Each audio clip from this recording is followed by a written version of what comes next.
الحمد لله رب العالمين وأصلي وأسلم على نبينا محمد وآله وصحبه أجمعين. أما بعد،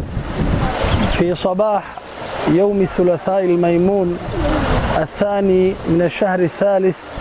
عام 2021 نحن في مدينة قعندالة بادئ ذي بد. نشكر الله سبحانه وتعالى على نعمه التي لا تحصى عدا ولا تحصر عددا، ثم نشكر بالأخ الفاضل والشيخ العزيز فيصل آل رشيد، والذي تبرع بوازع من ضميره الإسلامي الأخوي بمبلغ قدره 13,700 من الريال السعودي بالجفاف والقحط وقلة الأمطار الذي ضرب بأهل هذه المناطق، مما دفع كثيرين من أهل البوادي بسبب فقدهم مواشيهم الاحتماء والاجتماع في ضواحي المدينة كلاجئين وكهاربين من وقع وظمأ القحط. ونشكر أيضا الشيخ محمود حاج حسن أبا محمد، والذي أوصل إلينا بدوره هذه المبالغ، ونحن يعني كأعيان مدينة بوهودل اشترينا هذه المبالغ بحاملات نقل مياه كبيرات توزع على أهل مدينتين والمتضررين بهذه الجفاف، مدينة قعندالة ومدينة عقاق. فنسأل الله سبحانه وتعالى أن يجزل للأستاذ الفاضل فيصل آل الرشيد والشيخ محمود حاج حسن أبا محمد أن يجزل لهما المثوبة ويبارك أبو أحمد ويجزل لهما المثوبة ويبارك لهما في أعمالهما وأعمارهما وأموالهما وفي كل ما ولي عليه، كما ندعو الله سبحانه وتعالى أن يبارك كل من ساهم في إغاثة هؤلاء المتضررين. وكما يبدو فهؤلاء من الضعفة والمساكين الذين أحرجنا نبينا محمد صلى الله عليه وسلم بحقهم، حيث قال أحرجكم بحق الضعيفين. وكذلك فهؤلاء يعني هم بأمس حاجة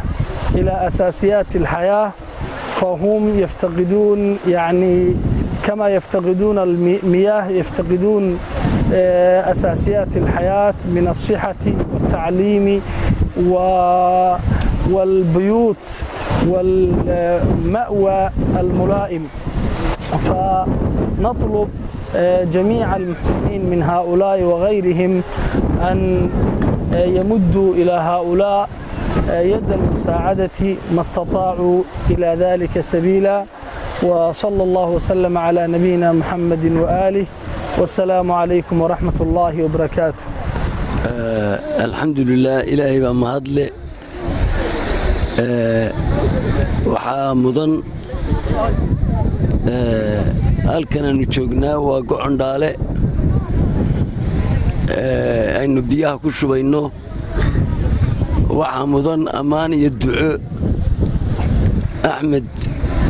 xaaji xasan cajib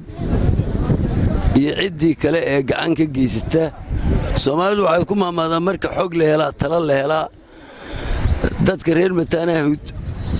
ama dadka kale muslimkii de marka dadku uu xoog helo ayuu dadkiisa u soo gurmadaa. marka la kala fogfog yahay wixii xoog helay dhibka meesha ka jira xogtoodii la siiyey ama helay way ka jawaabeen baaqiyadii baahida ee taalla. aad iyo aad baan ugu mahad celinaynaa, ilaahay baa mahad leh. waad aragtaan inta population joogta waa dadkii markii ugu horreysay abaarihii dhulka aafeeyey xoolihii ay ka dhammeeyeen. dadkii baa sidii u jooga Gocondhaale xoolihii unbaa ka maqane bableeshinkii wuu buuxaa waad aragtaan inta taagan halkaa arday haween iyo ragba intaasoo dhan waa dadka degaanka ee meesha rasmiga ku ah ee abaartu ay ku haleeshay weeye tii hore iyo ta dambaba alxamdulilaah intaasoo ardaya oo wax baranaysa oo dadkeenna oo rag iyo dumarba leh iyo inta jilicsan wax ilaahay loogu shukri noqo qof kasta oo eegaaba oo dadka ay laxjecla ka hayso runtii waa wuxuu ku naalooda intaasoo wax baranaysa intaasoo dhan waxay wax ku baran karaan markaynu u dadaallo ee ciddeenna waxaysa ilaahay wax u dhiibay ee kasad roon markaynu isu naxariisanna istaakulayno buu qofku wax baranaya mooralka wax lagu bartaa ahmiyadda wax lagu bartaa marka alxamdulilaah balaayo ma qabno laakiin dee mid ilaahay keenoo dadka ka danroon baa timi taa aynu iska kaashanno ciddii hore wax uga geysatay ee taakulaysay ilaah baa taakuleeya kuwa iminka soo taakuleeyey u dadaalay muu oqoon hadda ninkaa shiikhu waa kii carabiga ku turjumayey ninkaas waxaa u geeyey muu oqoon gocondhaale mana oqoon dadka jooga laakiin dadaal la tusay oo laga shaqeeyey baa ilaahayga casaawajallaha sabab uga dhigay cabdisamed xaaji xasan cajab aad iyo aad baannu kuugu soo ducaynaynaa walaal ilaahay wax khayr qaba aakhiriya adduunba ha ku siiyo kor dad iyo dunyaba kor allah kuu qaado ilaahay aakhiriya adduunba wax khayr qabaannu kuugu ducaynay sida aad u dadaashay jisaa'igeeda allah ha ku siiyo khayr badan baannu walaal kuu rajaynaynaa adiga iyo ciddii kale ee hawshaa ka hawl gashay iyo kuwii hore u soo dadaalayba waa wada ducaynaynaa dhammaanteen asalaamu calaykum waraxmatullaahi wabarakaatu shanna ceegaag baa loo shubayaa insha allah berrito ama galabta shanna waa gocondhaale sidaa weeye shantii beedood ee gocondhaale waa innagan hadda shubnay insha allah bilmillaahi kariim kuwa kalena waynu shubi doonnaa sidaasoo kale aannu iyagana aynu isugu iman doonnaa xafladdan oo kale waxaannu aad iyo aad ugu mahad celinaynaa ilaahay baa mahadleh culimmada iyo waxgaradka buuhoodle meel dheer ka yimi si ay u ahmadgeliyaan ama ay ula joogaan ula qaybsadaan dadkooda wixii ku soo kordhay iyo wixii ay qabaanba u eegaan iyadoo had iyo jeer culimmadu ay tahay lafdhabarka dadka iyo ganacsatada gobolka cayn runtii aad bay u ammaanan yihiin marka aad baannu idiin salaamaynaa khayr baannu idiin rajaynaynaa dhammaantiinba gaadhay biyahaana soo gaadhay ee shanta booyadood aragtaan waana soo gaadheen guddoomiyihii gocondhaale iyo culimaudiinkii iyo waana soo gaadhsiiyeen biyaha waa noo yimaadeen waad aragtaan hooyooyinkii carruurtii odayaashii culimaudiinkii cid kastaba oo halkaa taagan waad aragtaan waxaannu leenahay sasallaa khayr ilaahay waxaannu u weyddiinaynaa ciddiina soo gaadhsiisay iyo ciddii noo maqanba ilaahay waxaannu u rajaynaynaa wax khayr bismillaahi raxmaan raxiim halkan waxaan ugu hambalyaynaynaa biyahanna soo gaadhay oo loo soo wakiishay cabdisamed xaaji xasan cajab biyahaasu si sharaf leh bay noo soo gaadheen annaguna aan u guddoominay haddaan ahay guddoomiyihii magaalada waad aragtaan dadkii culimmadii odayaashii ardaydii baabuurtii culimadiintii waana ugu soo ducaynaynaa biyaha uuna soo gaadhsiiyeen cabdisamed xaaji xasan qaba aakhiriya adduunkaba sidaa iyo waraxmatullaahi wabarakaatu wayna soo gaadheen haddaannu ay degaanka gocondhaale wataa biyihii wataa oo kuwaas waad aragtaan qof walba inaaga waad ku aragtaan maatadii waad aragtaan carruurtii waad aragtaan odayaashii waad aragtaan culimmadii waad aragtaan dadweynihii waad aragtaan dhammaan sidaas ayaad u aragtaan dhammaan waa u aragtaan dadkiinaa la soo baxay jasaakallahu khayr jasaaka ilaahay idinka awaalbayaajadii xasanaad allah idinka siiyo waa ceel looma maqna ciidamadu ma qonna meeshaasi waa oomane بسم الله الرحمن الرحيم الحمد لله رب العالمين waxaan ugu shukrinaqaynaa odayaasha biyaha noo dadkii la soo baxay dadkii la soo baxay baan u mahadnaqay ilaahayna waan u mahadnaqay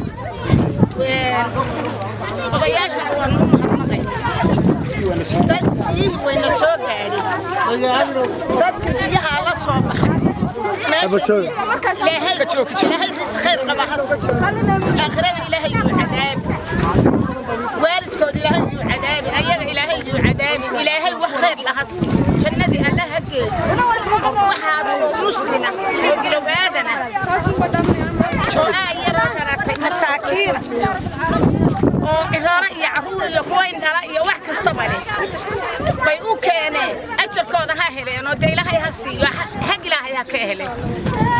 حق إلهي هكيهلين وانا أمهد عليني هاهلين. وإن كانت هذه الكميات من الماء والتي وزعت على هؤلاء كميات كبيرة ولله الحمد والمنة إلا أنه لا يكفي من احتياجاتهم إلى الماء وإلى مقومات الحياة إلا القليل والقليل فنرجو من جميع الإخوة المحسنين الذين يصل إليهم صوتنا أن يلبوا ويستجيبوا لإغاثة هؤلاء وخاصة